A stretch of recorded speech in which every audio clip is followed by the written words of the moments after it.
ನನ್ನೆಲ್ಲ ಪ್ರೀತಿಯ ವೀಕ್ಷಕರಿಗೆ ನನ್ನ ಪ್ರೀತಿಯ ನಮಸ್ಕಾರಗಳು. ನಮ್ಮ ಚಾನಲ್ನ ಇದೇ ಮೊದಲು ನೋಡ್ತಿದ್ದೀರಾ ಅಂದರೆ ದಯವಿಟ್ಟು ಸಬ್ಸ್ಕ್ರೈಬ್ ಮಾಡ್ಕೊಳ್ಳಿ ಫ್ರೆಂಡ್ಸ್.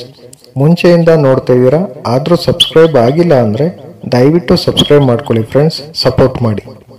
ಬದುಕು ಹಗ್ಗದ ಮೇಲಿನ ನಡಿಗೆಯಂತೆ, ಸ್ವಲ್ಪ ಯಾಮಾರಿದರೂ ಗೆಲುವು ಯಶಸ್ಸು ಕಷ್ಟ. ಚಾಣಕ್ಯ ನೀತಿಗಳು ಯಶಸ್ವಿ ಬದುಕಿಗೆ ಬೇಕಾದ ನೀತಿ ಸೂತ್ರಗಳನ್ನು ಹೇಳುತ್ತವೆ. ಅವುಗಳಲ್ಲಿ ಕೆಲವು ಇಲ್ಲಿವೆ. ವಿಶೇಷವಾಗಿ ಹಿರಿಯರು ಹೇಳುವ ಮಾತು ನೆನಪಿಡಿ, ಕೋಪದ ಕೈಗೆ ಬುದ್ಧಿ ಕೊಟ್ಟು ಕೆಡಬೇಡಿ. ಚಾಣಕ್ಯರ ಪಂಚಸೂತ್ರ ಬದುಕಿನ ಯಶಸ್ವಿಗೆ ಸಿದ್ಧ ಸೂತ್ರ. ಆಚಾರ್ಯ ಚಾಣಕ್ಯರು ತಮ್ಮ ನೀತಿಶಾಸ್ತ್ರ ಪುಸ್ತಕದಲ್ಲಿ ಜೀವನದಲ್ಲಿ ಎದುರಾಗಬಹುದಾದ ಎಲ್ಲ ಸಂದೇಹಗಳಿಗೆ, ಪ್ರಶ್ನೆಗಳಿಗೆ ನಿಖರ ಉತ್ತರಗಳನ್ನು ನೀಡಿದ್ದಾರೆ. ಈ ತಂತ್ರಗಳನ್ನು ಅನುಸರಿಸುವ ಮೂಲಕ ಜನರು ಇಂದಿಗೂ ಯಶಸ್ಸನ್ನು ಸಾಧಿಸುತ್ತಾರೆ. ಆಚಾರ್ಯ ಚಾಣಕ್ಯನ ನೀತಿಗಳನ್ನು ಅಳವಡಿಸಿಕೊಳ್ಳುವುದು ಕಷ್ಟ ಎಂದು ಹೇಳಲಾಗುತ್ತದೆ. ಆದರೆ ಒಮ್ಮೆ ಅದನ್ನು ಸ್ವೀಕರಿಸುವವನು ವಿರಳವಾಗಿ ವೈಫಲ್ಯವನ್ನು ಎದುರಿಸುತ್ತಾನೆ. ಆಚಾರ್ಯ ಚಾಣಕ್ಯರು ಬದುಕಿನ ಯಶಸ್ಸಿಗೆ ಸಂಬಂಧಿಸಿದ ಹೇಳಿರುವ ನೀತಿ ಸೂತ್ರಗಳ ಪೈಕಿ 5 ಸೂತ್ರಗಳು ಹೀಗಿವೆ. 1. ಎಂದಿಗೂ ಕೋಪಗೊಳ್ಳಬೇಡಿ.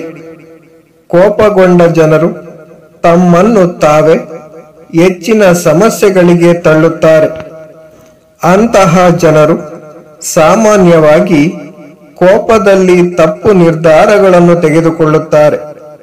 ಮುಂದೆ ಬರಬಹುದಾದ ಅವಕಾಶಗಳನ್ನು ಮಿಸ್ ಮಾಡಿಕೊಳ್ಳುತ್ತಾರೆ. ಆದ್ದರಿಂದ ಕೋಪವನ್ನು ಬಿಡಬೇಕು. 2. ವ್ಯಾಪಾರಸ್ಥರು ಯಾವಾಗಲೂ ತಮ್ಮ ಧ್ವನಿಯನ್ನು ಮಧುರವಾಗಿ ಇಟ್ಟುಕೊಳ್ಳಬೇಕು.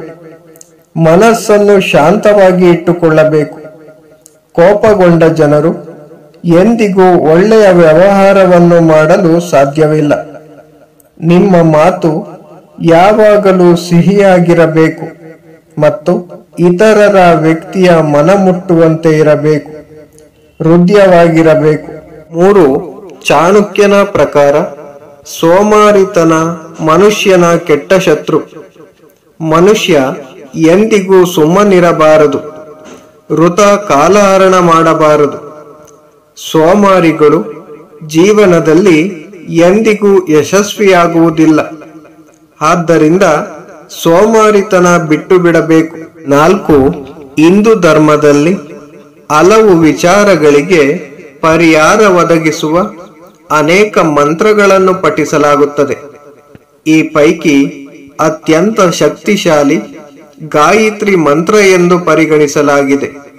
ಆಚಾರ್ಯ ಚಾಣಕ್ಯರ ಪ್ರಕಾರ ಗಾಯತ್ರಿ ಮಂತ್ರವನ್ನು ನಿಯಮಿತವಾಗಿ ಪಠಿಸಬೇಕು. ಈ ರೀತಿ ಪಠಿಸುವ ವ್ಯಕ್ತಿ ತನ್ನ ಮನಸ್ಸನ್ನು ಶಾಂತವಾಗಿರಿಸಿಕೊಳ್ಳುತ್ತಾನೆ. ಇದು ಜೀವನದ ಎಲ್ಲ ಸಮಸ್ಯೆಗಳನ್ನು ಎದುರಿಸುವ ಶಕ್ತಿಯನ್ನು ನೀಡುತ್ತದೆ. 5. ಗಂಡ ಮತ್ತು ಹೆಂಡತಿ ಜೀವನಕ್ಕೆ ಪಾಲುದಾರರು.